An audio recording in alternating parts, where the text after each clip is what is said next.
आई, माझा जन्म म्हणजे तुझा अपमान नाही, तुझं सामर्थ्य आहे.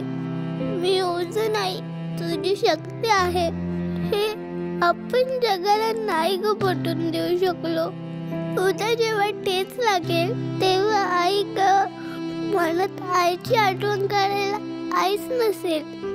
राखी पौर्णिमेला हातावर राखी बांधायला बहीण नसेल. वाईट काळात साथ द्यायला बायको नसेल. आणि बाबा म्हणत मिठी मारायला मुलगी नसेल. तेव्हा या समाजाला कळेल की फक्त नवरात्रीत 9 दिवस दुर्गा पूजा होत नाही. स्त्रीचं रक्षण आणि तिचा सन्मान हीच खरी दुर्गा पूजा आहे. आपण बिन काळजाचे आसूर होत गेलो तर आपला विनाश करायला महिषासुरमर्दिनी पुन्हा जन्म घेईल हे नक्की.